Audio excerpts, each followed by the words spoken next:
ম্যাথজনের পক্ষ থেকে সকলকে স্বাগত আর স্বাগত জানিয়ে এ পর্বে আমরা শুরু করছি ক্লাস 12-এর এলপিপির উপর ভিডিও আপলোড। আর এ পর্বে আমরা আলোচনা করব কিভাবে গ্রাফিক্যাল মেথডের সাহায্যে আমরা সমাধান করব।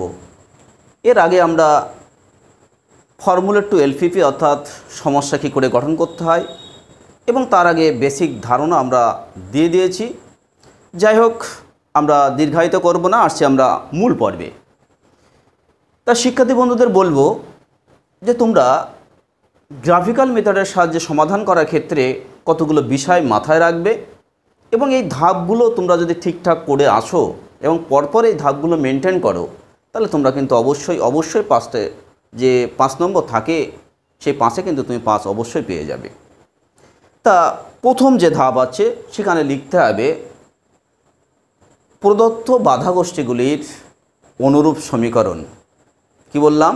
প্রথম ধাপে লিখবে প্রদত্ত বাধাগোষ্ঠীগুলির অনুরূপ সমীকরণ বলে লিখে বাধাগোষ্ঠীগুলিকে সব সমীকরণের আকারে লিখবে। অর্থাৎ যেখানে greater than or equal two বা লেস দ্যান ইকুয়াল টু আছে সেগুলো সব ইকুয়াল দিয়ে সমীকরণগুলো লিখবে। এবার অনুরূপ সমীকরণগুলো লেখার পর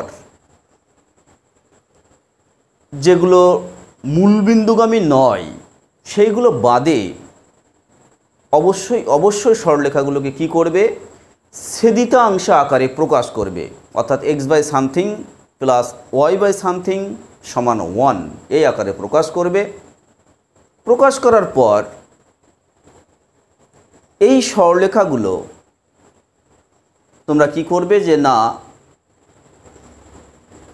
খাতায় x অক্ষ y অক্ষ অঙ্কন করে তোমরা লাইন ড্র করবে।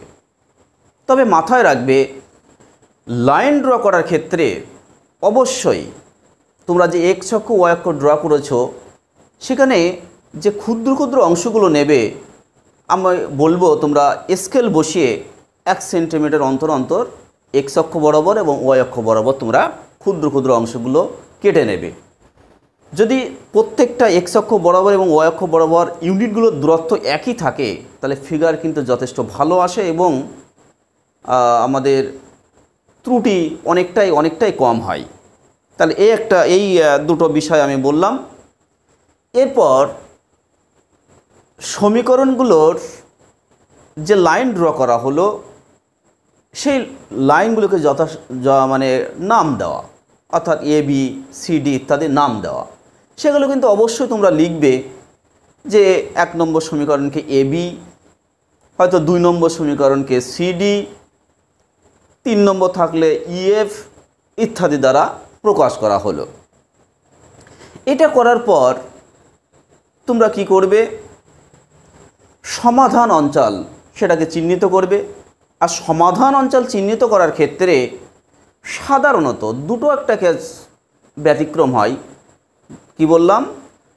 দুটো একটা কেসের ক্ষেত্রে ব্যতিক্রম হবে। সে কোন বিষয়টা আমি বলে দিচ্ছি যে না, যদি বাধাগোষ্ঠীগুলি greater than or equal to দ্বারা জয়েন থাকে তাহলে অবশ্যই ওই লাইনের সমাধান অঞ্চল মূলবিন্দুর বাইরের দিকে অবস্থান করবে।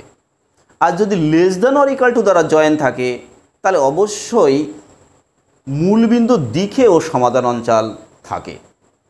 তাহলে কি বললাম? Less than or equal two থাকলে তোমরা মূলবিন্দুর দিকে তীরচিহ্ন দেবে, আর যদি greater than or equal to দ্বারা জয়েন থাকে তাহলে মূলবিন্দুর বাইরের দিকে তীরচিহ্ন দেবে। তাহলে এই সব বিষয়গুলো কিন্তু তোমরা অবশ্যই মাথায় রাখবে।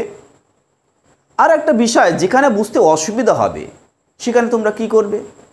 0 0 বসিয়ে দাও। লেফট হ্যান্ড সাইডে 0 0 বসাও, বসিয়ে দেখো আমাদের কন্ডিশনটা স্যাটিসফাই করছে কিনা।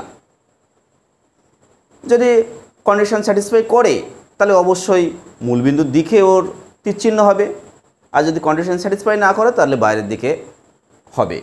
তা আমরা সেই বিষয়গুলো আলোচনা করে দেব আমরা যখন এক্সাম্পল আলোচনা করব। তার কারণ আজকেই আমরা ধাপগুলো বলার পর এসএনদের বইতে যে অঙ্ক আছে গ্রাফিক্যাল মেথডের সাহায্যে সমাধানের যে বিভিন্ন অঙ্ক আছে সেই অঙ্কগুলো আমরা আলোচনা করে দেব। তা যাই হোক, সমাধান অঞ্চল চিহ্নিত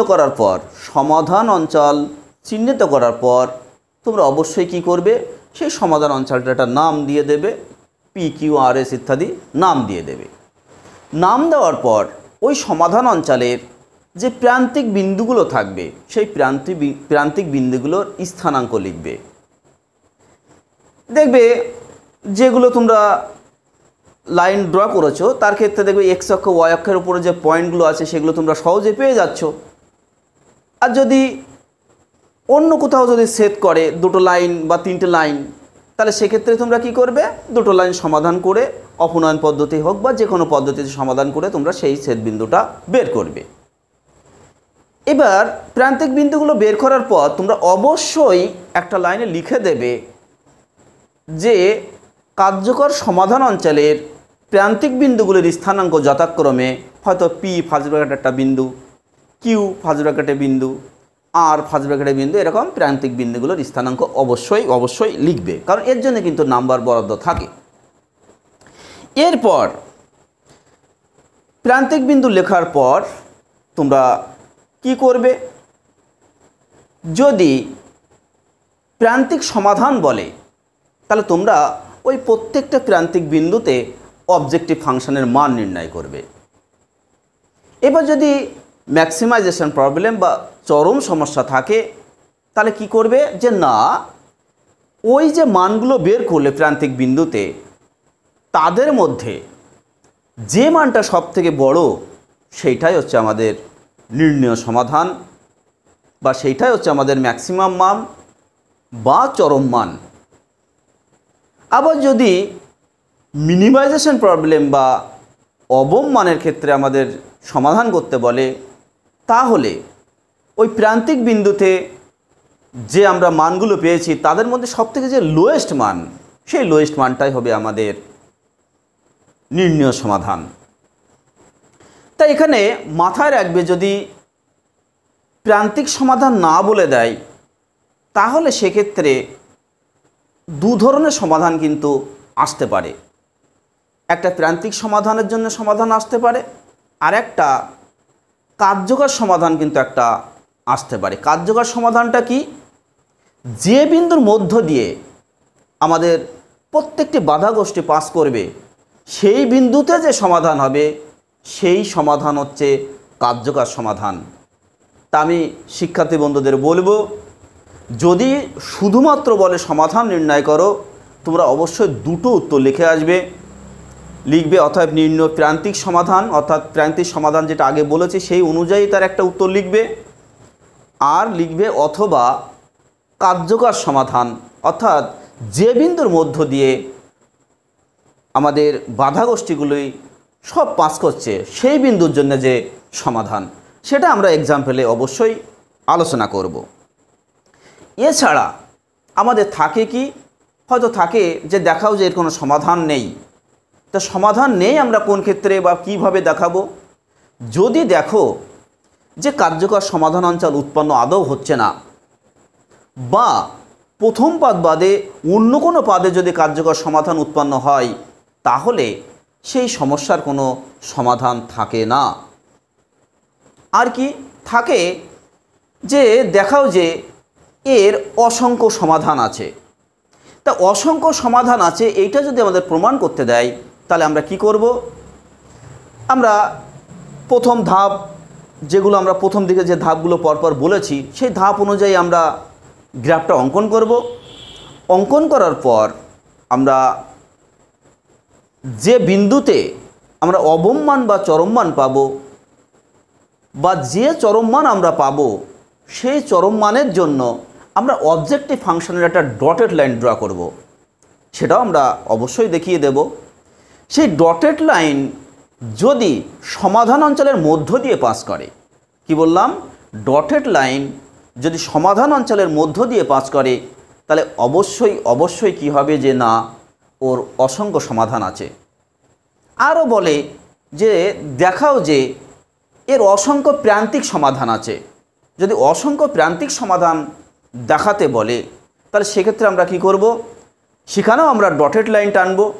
সেই ডটেড লাইন অবশ্যই কোনো একটা বাধা গোষ্ঠীর উপর সমাপতিত হবে, কোনো একটা বাধা গোষ্ঠীর ওপর সমাপতিত হবে, আর সমাপতিত হলে সেই সমস্যার অবশ্যই অসংখ্য প্রান্তিক সমাধান থাকবে, অসংখ্য প্রান্তিক সমাধান থাকবে। তাহলে এইভাবে কিন্তু আমাদের ধাপগুলো মাথায় রেখে আমাদের সমস্যার সমাধান করতে হবে। তা যাই হোক, আমরা আসছি এবার যে বিষয় সেটা হচ্ছে এসএনদের বইয়ের আমরা বিভিন্ন এক্সাম্পল নিয়ে আমরা আলোচনা করব। তা যে ডটেড লাইনের কথা বলেছি, ডটেড লাইন বাউন্ডেড যদি এরিয়া থাকে তাহলে সেক্ষেত্রে ডটেড লাইন টানার প্রয়োজন নেই। আর বেশিরভাগ ক্ষেত্রেই তোমাদের উচ্চ মাধ্যমিকে যে পরীক্ষায় আসে যে অঙ্কগুলো তার সবই প্রান্তিক সমাধান করতে দেয়। তবু একটু বলে রাখি, যদি ওই ধরনের প্রশ্ন আসে তা আমরা আসছি এক্সাম্পল করতে করতে সেগুলো আমরা আলোচনা করব। তা প্রথম যে অঙ্কটা আছে সেখানে আছে ম্যাগজেড, সেখানে আছে ম্যাগজেড সমান হচ্ছে এক্স সাজ দ্যাট, ম্যাগজেড সমান x such that 3x plus 2y less than equal two 12 আছে 2x plus 3y less than equal two 13 আর অবশ্যই x greater than equal two 0, y greater than equal two 0। এই আছে আমাদের সমস্যা। এক্ষেত্রে কি ম্যাক্সিমাইজেশন প্রবলেম আছে। তাহলে তোমরা প্রথমে কি করবে, যে প্রদত্ত বাধা গোষ্ঠীর অনুরূপ সমীকরণ 3x প্লাস 2y সমান 12, 2x প্লাস 3y সমান 13। এবার তারপর তোমরা কি করবে, অবশ্যই ছেদিতাংশ আকারে প্রকাশ করবে। তাহলে এটাকে যদি ছেদিতাংশ আকারে প্রকাশ করি তাহলে কী হবে, x/4 প্লাস y/6 সমান হচ্ছে 1। এটা আমরা 1 নম্বর দিয়ে দিলাম। তারপর এটা দ্বিতীয় সমীকরণকে যদি আমরা ছেদিতাংশ আকারে প্রকাশ করি তাহলে হবে x/13/2 প্লাস y/13/3 সমান হচ্ছে 1। এটা হচ্ছে 2 নম্বর। এবার দেখো আমরা কিভাবে ড্র করছি। OX ও y, তাহলে এখানে দেখো x/4 y/6। তাহলে আমি কি বলেছিলাম, এইরকমভাবে তোমরা অবশ্যই এইগুলো সেম ডিস্টেন্সে এইগুলো কিন্তু তোমরা একটু ড্র করে নেবে। আমি কিন্তু রাফলি অঙ্কন করছি। তাহলে এখানে ধরো 4 একক দূরত্ব আর এইটা মনে করো 6। তাহলে এই দুটো পয়েন্ট আমি যোগ করে দিলাম। তাহলে এই বিন্দুটা হচ্ছে এ, যার স্থানাঙ্ক হচ্ছে 4,0। এটা মনে করো বি, যার স্থানাঙ্ক 0,6। তাহলে আমরা বলবো কি, 1 নম্বর সমীকরণকে এ বি দ্বারা প্রকাশ করা হলো বা চিহ্নিত করা হলো। এবার 2 এর ক্ষেত্রে দেখো x/13/2, তার মানে হচ্ছে ওখানে আছে 6 পয়েন্ট সামথিং। তাহলে 6 পয়েন্ট সামথিং মনে করো এটা, আর ওটা 13/3 অর্থাৎ 4 পয়েন্ট সামথিং। তা ধরো সেটা হচ্ছে এটা। এবার আমরা এটা দুটো যোগ করে দিলাম। তার এটা মনে করো সি, এটার স্থানাঙ্ক 13/2,0 আর এটা হচ্ছে 0, এটা মনে করো ডি বিন্দু 0,13/3। তাহলে এখানে দেখো greater than or equal to, এটা sorry less than or equal to, এটাও দেখো less than or equal to দ্বারা জয়েন আছে। আমি কি বলেছিলাম, less than equal to join থাকলে, আবারও বলছি less than or equal to দ্বারা জয়েন থাকলে মূলবিন্দুর দিকে হচ্ছে আমাদের তীর চিহ্নটা আসে বা সমাধান অঞ্চলটা থাকে। তার কারণ দেখো আমি বলেছিলাম মূলবিন্দু 0, 0 দিয়ে বা মূলবিন্দু দিয়ে স্যাটিসফাই করতে। তার 0, 0 দিয়ে যে সিদ্ধ করি তাহলে দেখো 0 + 0, তাহলে কি 12 ছোট। এই সাইডে 0 বসালে 0 হচ্ছে, সেটা কি 12 ছোট। আবার এটাও দেখো 0 + 0, সেটা কি 0, সেটাও কি 13 ছোট। তাহলে কি আছে, 0, 0 জন্য স্যাটিসফাই করছে, তাহলে অবশ্যই মূলবিন্দুর দিকে ওর তীর চিহ্ন হবে। তা আর একটা বিষয় বলবো, এক্স অক্ষের ক্ষেত্রে কিন্তু ধনাত্মক দিকে, ওয়াই অক্ষের ক্ষেত্রেও কিন্তু ধনাত্মক দিকে অবশ্যই তীর চিহ্ন দেবে, কারণ এখানে কিন্তু x > 0, y > 0 বলাই আছে। তাহলে এটা মূলবিন্দুর দিকে, এটাও কিন্তু আমাদের মূলবিন্দুর দিকে আসছে। তাহলে এখানে আমাদের সমাধান অঞ্চল যেটা আসলো সেটা আমি চিহ্নিত করে দিচ্ছি। এই হচ্ছে আমাদের কার্যকর সমাধান অঞ্চল, আর এটার নাম দিয়ে দিলাম মনে করো এ পি, এটা হচ্ছে কিউ, না সরি এটা ডি দেওয়া আছে, এটা দেওয়ার দরকার নেই, এটা হচ্ছে ডি দেওয়া আছে ডি।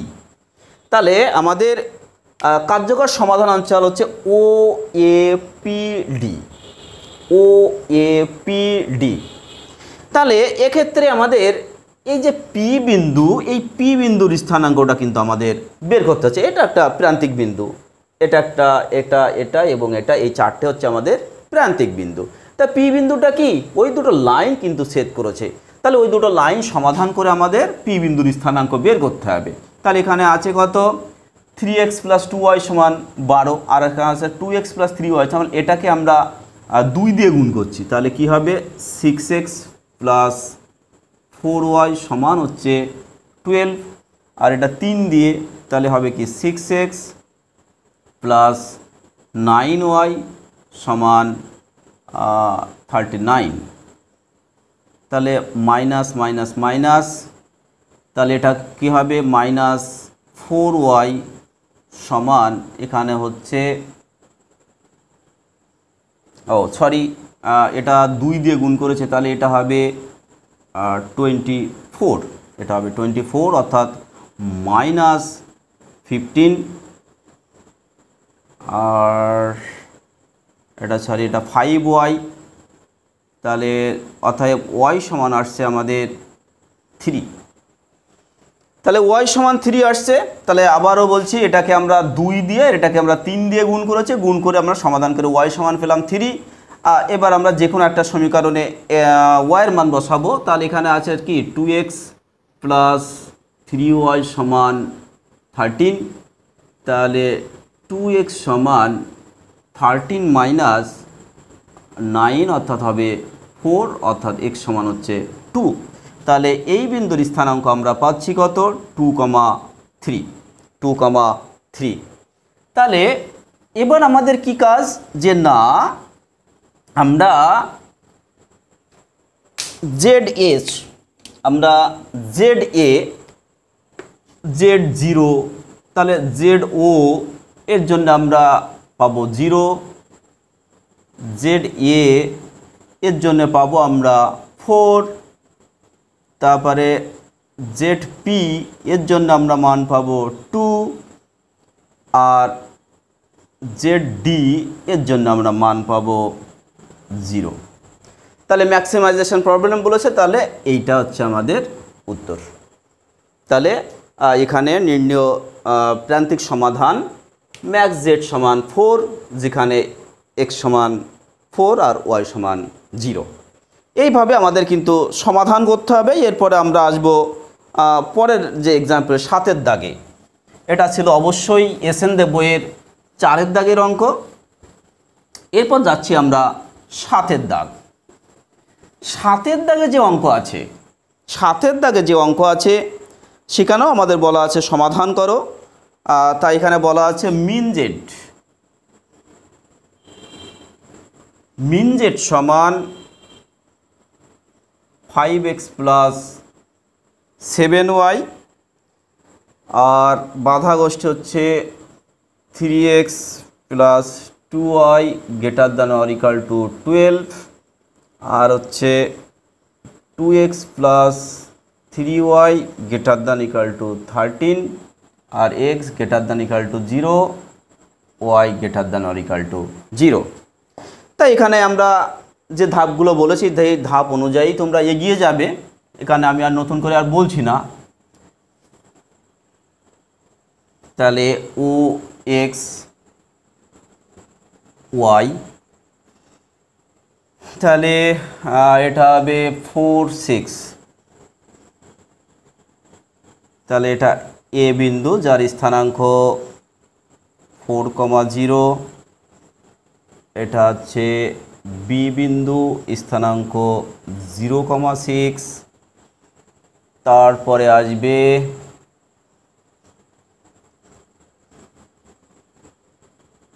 এটা হবে 6 পয়েন্ট সামথিং, এটা 4 পয়েন্ট সামথিং। তাহলে এটা মনে করো সিডি, এখানে সি বিন্দুর স্থানাঙ্ক আমরা পাবো, সি বিন্দুর স্থানাঙ্ক পাবো আমরা 13/2,0, আর এটা পাবো 0,13/3। এবার দেখো এখানে কি আছে, greater than or equal to দ্বারা জয়েন আছে, তাহলে অবশ্যই মূল বিন্দুর বাইরের দিকে এর তীর চিহ্ন হবে। তাহলে এটা এদিকে যাবে, এটাও এদিকে, এটাও এদিকে, আর এক্স অক্ষ থেকে উপরের দিকে তীর চিহ্ন, অর্থাৎ ধনাত্মক দিকে সবসময়ের জন্য তীর চিহ্ন হবে। তাহলে এবার কিন্তু আমাদের সমাধান অঞ্চল হচ্ছে এই এরিয়াটা, অর্থাৎ আনবাউন্ডেড। এক্ষেত্রে আসছে আমাদের আনবাউন্ডেড। তা এক্ষেত্রে আমাদের যে সমাধান করে এই যে বিন্দুটা পাবো, এই বিন্দুটা যদি আমাদের পি হয়, তা দেখো 4-এর দাগে যে আমাদের ইকুয়েশান ছিল, যে অনুরূপ সমীকরণ, এখানেও কিন্তু সমীকরণ একই আছে, শুধুমাত্র আগেরটা ছিল less than or equal to দ্বারা জয়েন, এখানে কিন্তু greater than or equal to দ্বারা জয়েন আছে। তাহলে এক্ষেত্রে আমরা এই পি বিন্দুর স্থানাঙ্কটা পি পাবো, অবশ্যই আমরা 2,3 পাবো, অবশ্যই আমরা 2,3 পাবো। তাহলে এবার আমরা দেখি জেডের বিভিন্ন মান। তাহলে এক্ষেত্রে Z0 সমান হচ্ছে 0, ZA সমান আমরা পাবো 20, ZP সমান আমরা পাবো 5 × 2 + 7 × 3 সমান 31। তারপরে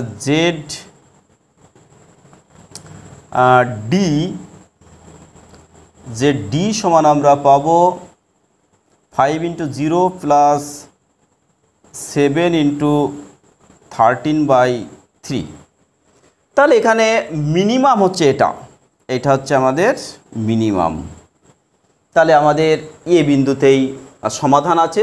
আর আমি বলেছিলাম আনবাউন্ডেডের ক্ষেত্রে আমাদের কি বলেছিলাম, এই যে মানগুলো আসে সেটা সমান জেডের মান, সেটা যে সমাধান আসে সেই সমাধানটাই আমরা জেডের মান ধরে নিয়ে আমরা একটা ডটেড লাইন টানবো। তাই এখানে ডটেড লাইন আমি একটু টেনে দেখিয়ে দিই। তাহলে এখানে মিন জেড হচ্ছে 20, তাহলে আমরা জেডের মান 20 ধরে 5x + 7y আমরা একটা ডটেড লাইন টানতে যাচ্ছি। তাহলে কি হবে, 5x + 7y সমান হচ্ছে 20। তাহলে এখানে কি হবে, x/4 + y/20/7 সমান হচ্ছে 1। তাহলে দেখো এখানে যে আমি পাচ্ছি, অর্থাৎ এই বিন্দু, এই যে x/4, তাহলে এই বিন্দু, আর এদিকে আমরা 20/7 অর্থাৎ 3-এর একটু কম, অর্থাৎ এইরকম জায়গায় আমরা কিন্তু বিন্দু আর একটা পাচ্ছি। তাহলে ডটেড লাইন, এই যে দুটো বিন্দু পেলাম, এবার এই দুটো বিন্দু ডটেড লাইন দিয়ে যোগ করতে হবে। তাহলে দেখো এই যে ডটেড লাইন আমরা অঙ্কন করলাম, এই ডটেড লাইন দেখো সমাধান অঞ্চলের অন্তর্গত নয়, সমাধান অঞ্চলের অন্তর্গত নয়। তাহলে অবশ্যই এই যে 20 মান পেয়েছি, এইটাই হচ্ছে আমাদের নির্ণয় সমাধান। যদি এই সমাধান অঞ্চলের মধ্য দিয়ে পাস করতো, সাপোজ দেখা গেল এই ডটেড লাইন কোনো কারণে এর মধ্য দিয়ে পাস করে চলে গেল, তাহলে কি হচ্ছে, এইটা আমাদের পুরোটা সমাধান অঞ্চল, তার মধ্য দিয়ে পাস করা মানে কি, এই লাইনের উপরে অসংখ্য বিন্দু পাবো, আর অসংখ্য বিন্দুতে আমরা অসংখ্য সমাধান পাবো, যার জন্য সেক্ষেত্রে হয় কি, অসংখ্য সমাধান। আরও কি আসতে পারে, দেখা গেলো এই বিন্দুতে আমাদের ডটেড লাইন টানার ফলে সেই ডটেড লাইনটা কি হচ্ছে, আমাদের এই বাধা গোষ্ঠীর উপর সমাপতিত হলো। তাহলে কি হচ্ছে, এখান থেকে এই যে পর্যন্ত এই যে লাইন, এক্ষেত্রে কি হচ্ছে, এই প্রান্তে এখানে অসংখ্য পয়েন্ট আছে, যে অসংখ্য পয়েন্টের সমাধান পাওয়া যাবে। তাহলে এক্ষেত্রে কি হচ্ছে, যে না হচ্ছে অসংখ্য প্রান্তিক সমাধান আছে। তাহলে এইভাবে কিন্তু আমাদের অঙ্কগুলো করতে হয়। তা যাই হোক, আজ আমরা এ পর্যন্ত রাখছি, পরের ভিডিওতে আবার কথা হবে। ধন্যবাদ।